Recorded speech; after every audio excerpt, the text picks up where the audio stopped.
नमस्कार दोस्तों, आप सभी का स्वागत है हमारे चैनल पे। और चैनल पे नए हैं तो वीडियो को पूरा देखिए, और वीडियो अच्छा लगता है तो अपने दोस्तों पास भी शेयर करें, और चैनल पे नए हैं तो चैनल को सब्सक्राइब कर ले। अगर आप इसका पीडीएफ चाहते हैं तो टेलीग्राम चैनल से ज्वाइन हो जाइएगा, जिसका लिंक आपको वीडियो के डिस्क्रिप्शन में मिल जाएगा। या आपको कुछ नहीं करना, टेलीग्राम चैनल में जाना है, वहाँ सर्च करना आपको स्टडी लिंक पीडीएफ, वहाँ से भी जाकर आप ज्वाइन हो सकते हैं। और अगर आप चैनल पर नए हैं तो वीडियो को जरूर पूरा देखिए, क्योंकि जब तक आप वीडियो को देखिएगा नहीं तो आपको मालूम कैसे चलेगा इसमें क्या दिया जा रहा है। तो आइए हम लोग सीधा वीडियो को शुरू कर रहे हैं। किस मंदिर को काला पगोड़ा के नाम से जाना जाता है, जिसको बोलते हैं ब्लैक पगोड़ा? तो ये आपको बहुत बार बताया गया, क्योंकि बार बार प्रश्न पूछ रहा है। कभी प्रश्न आपसे पूछेगा सूर्य मंदिर कहाँ स्थित है, काला पगोड़ा किसको कहते हैं, इसको बनाया किसने, उसका संबंध किस वंश से था, ये सब सारा प्रश्न पूछा गया है और पूछेगा। ये नहीं कि आपका एनटीपीसी, रेलवे, किसी भी एग्जाम के लिए अगर आप जीएस पढ़ रहे हैं तो आप इस वीडियो को बिल्कुल आप देख सकते हैं, आपको फायदा करेगा। यानी किसी भी एग्जाम में पूछा जाएगा तो इसको हम लोग, इसका तो आंसर हो जाएगा। आपको आंसर बताने की कोई ज़रूरत ही नहीं है, क्योंकि आंसर इसका सामने है। तो आपको जानना है कि इससे एक्स्ट्रा बात, क्योंकि किस मंदिर को काला पगोड़ा के नाम से जाना जाता है, तो हम इसको क्या बोलते हैं, कोणार्क का सूर्य मंदिर। और यह स्थित कहाँ, उड़ीसा में। ये कहाँ स्थित है, उड़ीसा में। और इसको बनाया किसने, गंग वंश के राजा, गंग वंश के राजा नरसिंह देव फर्स्ट, नरसिंह देव प्रथम, प्रथम लगाना बहुत जरूरी है। नरसिंह देव फर्स्ट यहाँ पे लिख दे रहे हैं, नरसिंह देव फर्स्ट, यानी नरसिंह देव प्रथम के द्वारा बनाया गया था कोणार्क के सूर्य मंदिर को। और इसको हम ब्लैक पगोड़ा के नाम से भी जानते हैं। और ये स्थित कहाँ है, उड़ीसा में। और नरसिंह देव का संबंध किससे था, गंग वंश से। सीधा प्रश्न पूछेगा किस वंश ने सूर्य का मंदिर यानी कोणार्क का सूर्य मंदिर को बनवाया, तो गंग वंश। और ये स्थित कहाँ, उड़ीसा में। इतना प्रश्न आपसे पूछा जाएगा, 5 से 6 प्रश्न इससे रिलेटेड पूछा जाएगा। और ये कहाँ स्थित है, उड़ीसा में। नेक्स्ट प्रश्न है, हाल ही में देना बैंक और विजया बैंक का इनमें से किस बैंक के साथ विलय हुआ है? तो ये प्रश्न बहुत बार आया और पूछा भी गया बहुत बार, क्योंकि एनटीपीसी में हम जब से एनालिसिस करा रहे 3-4 बार प्रश्न आ चुका है। कल भी हम आपको बताए थे। और इसको विलय किस में किया गया, बैंक ऑफ बड़ौदा। और इसका विलय कब हुआ, इसका विलय कब हुआ, 1 अप्रैल 2019 को हुआ। और किस में हुआ था, बैंक ऑफ बड़ौदा। बस इतना ही आपको यहाँ से ध्यान देना, बैंक ऑफ बड़ौदा में हुआ था। इससे रिलेटेड यहाँ एक भारतीय स्टेट बैंक है, इससे रिलेटेड प्रश्न पूछा जा सकता है। इसका स्थापना कब हुआ था, 1955 में। स्थापना कब हुआ, 1955 में। इंपीरियल बैंक का नाम बदलकर भारतीय स्टेट बैंक कर दिया गया, जिसको हम शॉर्ट में बोलते हैं एसबीआई। और इंपीरियल बैंक का स्थापना कब हुआ था, 1921 में। और इंपीरियल बैंक को जब पूछा गया था एनटीपीसी में भारतीय स्टेट बैंक का स्थापना हुआ, तो नहीं तो 1955 दिया गया था, नहीं तो 1921 दिया गया था। तो दिया क्या गया था, क्योंकि जो इंपीरियल बैंक है 3 बैंकों से मिलकर बना। और नाम क्या है, बैंक ऑफ मद्रास, देखिए bank of Kolkata, bank of हो जाएगा बम्बई, और बैंक ऑफ मद्रास। यानी bank of Kolkata, bank of Bombay और बैंक ऑफ मद्रास, 3 बैंकों से मिलकर बना हुआ इंपीरियल बैंक। और इंपीरियल बैंक का स्थापना कब हुआ था, 1921 में। और उसी का नाम बदलकर भारतीय स्टेट बैंक कर दिया गया, एसबीआई जिसको बोलते हैं। और 1955 में इसका स्थापना हुआ। तो स्थापना पूछ लेता है, bank of Kolkata, bank of Bombay हो गया, बैंक ऑफ मद्रास, ये सब का जो स्थापना हुआ ना उसका स्थापना दे देता है कभी कभी। तो बैंक ऑफ कोलकाता पूछेगा तो 1840 में, 1806 में। और बैंक ऑफ बम्बई पूछेगा तो 1840 में। और बैंक ऑफ मद्रास पूछेगा तो 1843 में। ये तीनों डेट को याद रखिए। और 3 बैंकों को मिलाकर क्या बनाया गया था, इंपीरियल बैंक। तो ये भी डेट कभी कभी दे देता है। नेक्स्ट है, निम्नलिखित में से कौन सी घटना प्राचीनतम है? प्राचीनतम कहने का मतलब है कि सबसे पहले घटना घटित हुआ है। निम्नलिखित में से बताना आपको, मतलब जो ऑप्शन दिया गया उसमें से। पूना पैक्ट कब हुआ था, 1932 में। एक प्रश्न यहां से बनेगा, सीधा प्रश्न पूछेगा पूना पैक्ट कब हुआ, 1932 में। किनके बीच हुआ, भीमराव अंबेडकर और महात्मा गांधी के बीच हुआ था। कहाँ हुआ था, यरबादा जेल। और स्थित का, पुणे में। यरबादा, पुणे के यरबादा जेल में हुआ था पूना पैक्ट। और कब हुआ था, 1932 में। किनके बीच हुआ था, महात्मा गांधी और भीमराव अंबेडकर के बीच हुआ था। तो यहाँ से बहुत ज़्यादा प्रश्न बनेगा। जालियांवाला बाग हत्याकांड ये कब हुआ, 1919 में। असहयोग आंदोलन शुरू कब हुआ था, 1 अगस्त 1920 को। और पूछेगा वापस कब लिया गया, 1922 को। क्यों लिया गया था, क्योंकि चौरी चौरा जो घटना घटित हुआ था 1922 में, और कब घटित हुआ था, 5 फरवरी 1922 को। इसको वापस ले लिया गया था असहयोग आंदोलन को। क्यों पूछता कि क्यों वापस लिया गया था, तो इसको ध्यान दीजिएगा। भारत छोड़ो आंदोलन 1942 में 8 अगस्त या 9 अगस्त 1942 को भारत छोड़ो आंदोलन। तो पूछा निम्नलिखित में से कौन सी घटना प्राचीनतम है, यानी इनमें जो ऑप्शन दिया गया इनमें से बताना आपको कि सबसे पहले कौन सी घटना घटित हुआ। तो जालियांवाला बाग हत्याकांड, क्योंकि 1919 में घटित हुआ। तो मोस्ट इंपोर्टेंट प्रश्न है सभी, इसको नोट कर लीजिएगा सही से। नेक्स्ट है, संयुक्त राष्ट्र नाम किस देश के राष्ट्रपति द्वारा सुझाया गया था, यानी किस देश के राष्ट्रपति के द्वारा दिया गया था। संयुक्त राज्य अमेरिका, जिसको हम शॉर्ट में क्या बोलते हैं, यूएसए के राष्ट्रपति कौन थे, रूजवेल्ट। नाम क्या था, रूजवेल्ट। तो राष्ट्रपति के भी नाम पूछ सकता है, तो इसको ध्यान दीजिएगा कि नाम क्या था, रूजवेल्ट। और ये कहाँ का राष्ट्रपति थे, अमेरिका के। संयुक्त राष्ट्र नाम किस देश के राष्ट्रपति के द्वारा दिया गया था, और अमेरिका के प्रथम राष्ट्रपति का नाम था क्या, जॉर्ज वाशिंगटन। जॉर्ज वाशिंगटन प्रथम राष्ट्रपति थे, कहाँ के, अमेरिका के। तो ये भी प्रश्न पूछ सकता है। फ्रांस, जर्मनी, रूस। रूस कहाँ पड़ता है, एशिया में पड़ता है जर्मनी, और फ्रांस ये कहाँ हो जाएगा, ये दोनों हो जाएगा आपका यूरोप महादेश में। तो यूरोप महादेश से रिलेटेड 2-3 प्रश्न पूछा जा सकता है। देखिए कभी कभी आप इसमें कंफ्यूजन कर जाते, इसमें United kingdom, Britain, great Britain, तो हम इसको सोच रहे बता देते आपको। इसमें कुछ ज़्यादा अंतर नहीं, बस आपको इतना ध्यान देना। यहाँ हम देख रहे हैं इंग्लैंड, इंग्लैंड एक खुद में देश है, और जब इंग्लैंड में बेल्स के मिला देंगे, बेल्स, जब इंग्लैंड के साथ बेल्स को मिलाएंगे तो क्या बनेगा, ब्रिटेन। Britain, Britain. और जब ब्रिटेन में यानी वेल्स और इंग्लैंड में ये जो स्कॉटलैंड है, जब इसको हम लोग ले लेंगे तो इसको बोलेंगे ग्रेट ब्रिटेन। और जब इसमें नॉर्दर्न आइसलैंड, देखिए आयरलैंड है, आइसलैंड नहीं, आयरलैंड, ये देखिए ये जो रिपब्लिक आयरलैंड है और ये जो है नॉर्दर्न आयरलैंड है। तो जब इसको हम लोग मिला लेंगे नॉर्दर्न आयरलैंड को तो क्या बन जाएगा, यूके। देखिए इंग्लैंड खुद एक देश है, वेल्स को मिलाएंगे बनेगा ब्रिटेन, और फिर स्कॉटलैंड को मिलाएंगे तो क्या बनेगा, ग्रेट ब्रिटेन। और जब नॉर्दर्न आयरलैंड को मिलाएंगे तो क्या बनेगा, यूनाइटेड किंगडम, जिसको बोलते हैं यूके। देखिए यूनाइटेड किंगडम। और यहाँ पे मोस्ट इंपोर्टेंट प्रश्न पूछा गया, यहाँ आप जो देख रहे हैं यहाँ पे कौन सा जल संधि है, डोवर जल संधि। कौन सा जल संधि है, डोवर जल संधि। तो प्रश्न पूछा इंग्लिश चैनल और नॉर्थ सी यानी उत्तरी सागर को जोड़ने वाला जल संधि कौन सा है, डोवर जल संधि। और किसको अलग करता है, इंग्लैंड और फ्रांस को। तो ये तो प्रश्न हो गया। और इससे रिलेटेड क्या प्रश्न पूछ सकता है, जब इसको हम लोग देख रहे थे यहाँ पे अगर आप देखिएगा, देखिए यहाँ पे डोवर जल संधि है, स्ट्रेट ऑफ डोवर यहाँ पे, और यहाँ पे है जिब्राल्टर जल संधि। जिब्राल्टर जल संधि को क्या कहते हैं, जिब्राल्टर जल संधि जो है इसको हम लोग क्या कहते हैं, भूमध्य सागर की कुंजी। जिब्राल्टर जल संधि को, भूमध्य सागर की कुंजी हम लोग किसको कहते हैं, जिब्राल्टर जल संधि को। और ये किसको अलग करता है, तो यहाँ पे हो जाएगा, यहाँ पे स्पेन हो जाएगा, इधर पे हो जाएगा मोरक्को। देखिए आप यहाँ पे देख सकते हैं,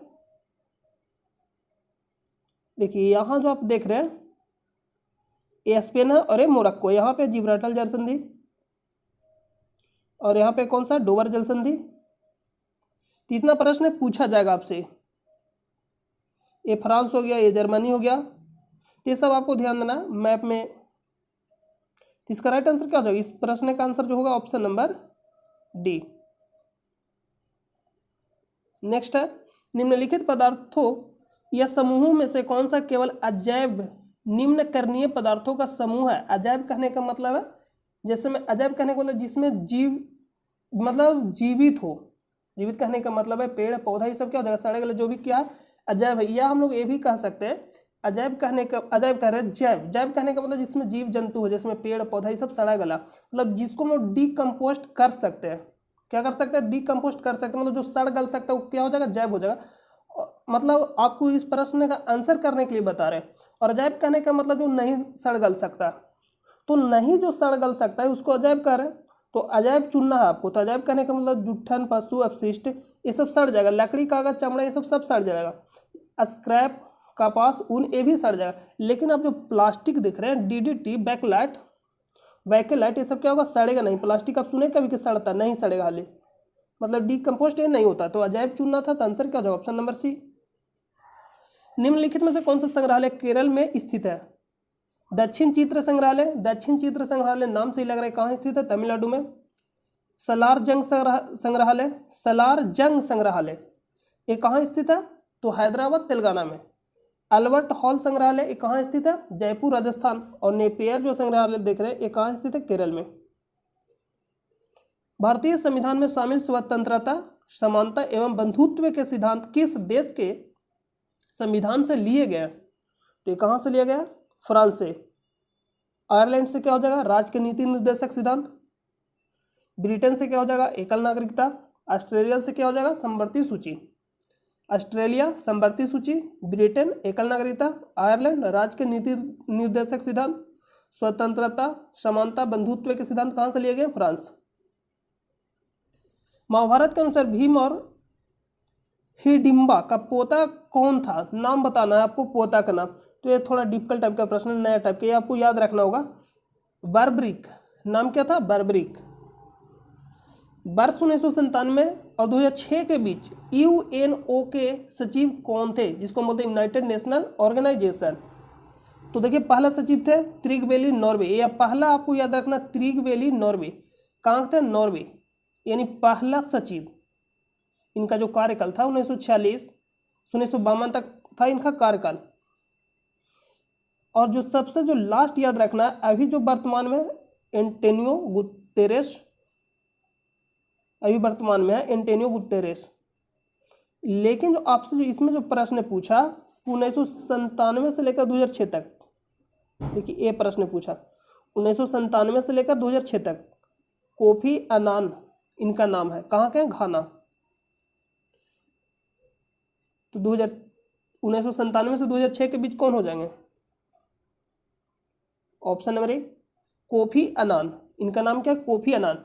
ट्रिगवेली पहले महासचिव हो जाएंगे, पहले आपको याद रखना है।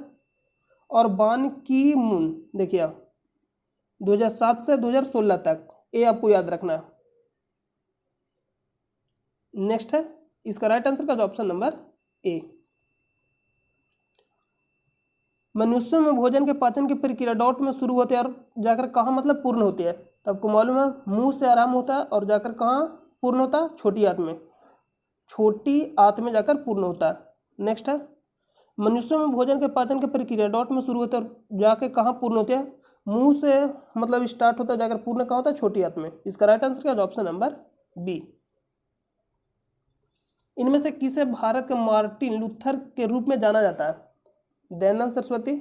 और आर्य समाज का स्थापना कौन किए थे, दयानंद सरस्वती। कब किए थे, 1875 में। बाल गंगाधर तिलक स्वराज शब्द का सबसे पहले बार प्रयोग किए थे, बाल गंगाधर तिलक। स्वराज शब्द का प्रयोग सबसे पहली बार बाल गंगाधर तिलक। और स्वामी विवेकानंद शिकागो में शामिल हुए थे, विश्व धर्म सम्मेलन में शामिल हुए थे स्वामी विवेकानंद। कब शामिल हुए थे, 1893 में। कहाँ, शिकागो, पड़ता कहाँ, अमेरिका में। और एक है रामकृष्ण मिशन का स्थापना कब किया था, 1897 में। और रामकृष्ण एक मठ है, उसका स्थापना कब किए थे, 98। और बेलूर मठ का स्थापना 1899। तीनों लाइन से रामकृष्ण मिशन 1897, रामकृष्ण मठ 1898 और बेलूर मठ 1899। इंटरनेट पर उपलब्ध होने वाले प्रथम भारतीय समाचार पत्र का नाम बताइए, द हिंदू। नेक्स्ट है रेडियोधर्मिता की ऐसा इकाई क्या है, तो रेडियोधर्मिता की अगर खोज पूछेगा तो बेकेरल, और ऐसा इकाई पूछ रहा है तो क्या हो जाएगा, बेकेरल। लेकिन अगर ऑप्शन में क्यूरी भी देगा और दोनों दे देगा, ए और बी दोनों, बेकेरल और क्यूरी दोनों, तो आंसर दोनों होगा। अगर ऑप्शन में बेकेरल, क्यूरी और रदरफोर्ड भी दे रहा, तीनों ऑप्शन में लिख देगा ऑप्शन डी में एक, तीन में सभी, तो इनमें सभी हो जाएगा। तो ऑप्शन के अनुसार इसका आंसर होगा फ्राइडे। ये जो फ्राइडे ऑप्शन यहाँ था। पोन्स मानव के किस अंग का भाग है, तो मस्तिष्क हो जाएगा। अधिवृक्क को हम क्या बोलते हैं, एड्रिनल ग्रंथि, जिसको बोलते हैं लैडो या ऊर्ध्व हार्मोन। और इसी से जो शरीर का जो भी उत्तेजना होता है, उत्तेजना जो नियंत्रित होता है किससे होता है, अधिवृक्क ग्रंथि से होता है, मतलब जो भी शरीर में जो उत्तेजना होता है। और गुर्दा जिसको बोलते हैं किडनी या गुर्दा या वृक्क, जिसको हम बोलते हैं डायलिसिस, किससे संबंधित है? गुर्दा या गुर्दा नहीं, गुर्दा या किडनी, या जिसको हम ग्रीक बोलते हैं। तो सीधा प्रश्न पूछेगा डायलिसिस का संबंध किससे? गुर्दा से या किडनी से? हृदय, तो हृदय तो आप समझ ही रहे। डायलिसिस का मतलब होता है कृत्रिम रूप से रक्त का शोधन करना, और ये संबंधित किससे? से प्रश्न पूछेगा किडनी, जिसको हम हिंदी में क्या बोलते हैं? गुर्दा। सुमेलित युग्म का चयन करें, अभिनव बिंद्रा, निशानेबाजी। तो प्रश्न यहां से ये पूछेगा व्यक्तिगत स्पर्धा में स्वर्ण पदक जीतने वाले पहले भारतीय कौन थे? अभिनव बिंद्रा। ओलंपिक में व्यक्तिगत स्पर्धा में स्वर्ण पदक जीतने वाले पहले भारतीय अभिनव बिंद्रा, और 2008 में। और मिताली राज का संबंध किससे है? क्रिकेट से, तो ये तो गलत हो जाएगा। मैरी कॉम का संबंध किससे? कुश्ती से नहीं है, बॉक्सिंग से संबंधित है। और इनका संबंध कहाँ से है? इनका संबंध है मणिपुर, जो उत्तरोत्तर, जो आप समझ सकते हैं 7 सिस्टर के नाम से जो जाना जाता है राज, तो मणिपुर हो जाएगा। मैरी कॉम का संबंध मणिपुर। साइना नेहवाल बैडमिंटन से संबंधित है, तो कौन सा सुमेलित है? तो ऑप्शन नंबर ए सही है। और मैरी कॉम 2021 जो टोक्यो ओलंपिक हुआ अभी हाल ही में, उसमें कौन सा पदक जीती है? कांस्य पदक। विश्व पर्यटन संगठन, जो हम आपको बताया था कि WTO world trade organisation, WTO, और एक है वर्ल्ड ट्रेडी ऑर्गेनाइजेशन, विश्व व्यापार संगठन, और एक है विश्व पर्यटन संगठन। अगर पर्यटन संगठन पूछ रहा तो मैड्रिड स्पेन इसका आंसर होगा, लेकिन विश्व ट्रेड ऑर्गेनाइजेशन पूछेगा तो कहाँ जाएगा? विश्व trade organisation, world trade organisation, यानी विश्व व्यापार संगठन का अगर पूछेगा। लेकिन यह विश्व पर्यटन संगठन पूछा तो इसका जो मुख्यालय हुआ हेड क्वार्टर कहाँ होगा? Madrid Spain. लेकिन पूछेगा विश्व व्यापार संगठन उसका मुख्यालय, जिसको हम बोलते हैं शॉर्ट में WTO, उसको भी बोलते हैं, तो विश्व व्यापार संगठन का मुख्यालय पूछेगा तो कहाँ होगा? जिनेवा, स्विट्जरलैंड में। और WHO का भी मुख्यालय कहाँ? जिनेवा, स्विट्जरलैंड में है। नेक्स्ट है भारतीय पुरातत्व सर्वेक्षण का मुख्यालय कहाँ स्थित है? नई दिल्ली में, ऑप्शन नंबर बी, नई दिल्ली। नेक्स्ट है भारतीय रिजर्व बैंक की स्थापना कब की गई थी? 1 अप्रैल 1935 को। देखिए एक्ट जो था, अगर पूछेगा एक्ट, RBI एक्ट जो था 1934 का था। स्थापना पूछेगा 1 अप्रैल 1935। राष्ट्रीयकरण पूछेगा 1 जनवरी 1949। तीनों नोट कर लीजिएगा। और समिति पूछेगा तो कौन सा समिति हो जाएगा? यंग हिल्टन समिति। तो इसका राइट आंसर का ऑप्शन नंबर डी। नेक्स्ट है स्थापना पूछा, राष्ट्रीयकरण पूछा 1 जनवरी 1949, स्थापना 1 अप्रैल 1935, और जो RBI जो एक्ट था 1934 का था। बंगाली साहित्यकार रविंद्रनाथ टैगोर वर्ष डॉट में अपनी गीतांजलि नामक कविता संग्रह के लिए साहित्य का नोबेल पुरस्कार जीतने वाले पहले भारतीय थे। पहले भारतीय नहीं, पहले एशियाई व्यक्ति थे। और कब मिला था? 1913 में। किस क्षेत्र में मिला था? साहित्य के क्षेत्र में इनको नोबेल पुरस्कार दिया गया था। तो इसका राइट आंसर का जो ऑप्शन नंबर बी राइट हो जाएगा। और गीतांजलि का जो था अंग्रेजी में अनुवाद किसने किया था? WB येट्स। कब किया था? 1910 में। 1917 जो दे रहा चंपारण आंदोलन से संबंधित है, मोस्ट इंपोर्टेंट है। वर्ष 2008 में भारतीय अंतरिक्ष अनुसंधान संगठन इसरो, जिसको हम बोलते हैं शॉर्ट में, ने भारतीय वायु क्षेत्र में हवाई जहाजों को सही ढंग से लैंड करने में मदद करने के लिए GPS added geo augmented navigation प्रणाली विकसित करने के लिए डॉट के साथ अनुबंध किया है। यानी किसके साथ यह साझेदारी किया? तो इसका राइट आंसर का ऑप्शन नंबर सी, भारतीय विमानपत्तन प्राधिकरण। राष्ट्रपति रामनाथ कोविंद ने 15 मार्च 2019 को किस स्थान पर नवाचार एवं उद्यमिता महोत्सव का उद्घाटन किया? तो इसका राइट आंसर क्या होता है? गांधीनगर गुजरात। स्थित कहाँ? गुजरात में। बड़ोदरा गुजरात ये भी स्थित है, लखनऊ उत्तर प्रदेश, सूरत गुजरात। नेक्स्ट प्रश्न है, तो इसका राइट आंसर का ऑप्शन नंबर बी। नेक्स्ट प्रश्न नहीं है क्योंकि अब हो गया समाप्त। तो आई होप, हम उम्मीद करते हैं कि आपको यह वीडियो बहुत ही अच्छा लगा होगा। और चैनल पे नहीं तो आप चैनल को सब्सक्राइब जरूर कर ले और अपने दोस्तों पास भी शेयर कर दे। और इसका PDF आपको प्रोवाइड कर दिया जाता है टेलीग्राम चैनल पे, तो आप वहां जाकर ज्वाइन हो जाइएगा, जिसका लिंक आपको वीडियो के डिस्क्रिप्शन में मिल जाएगा। तो हम लोग मिलते हैं नेक्स्ट वीडियो में, तब तक के लिए नमस्कार।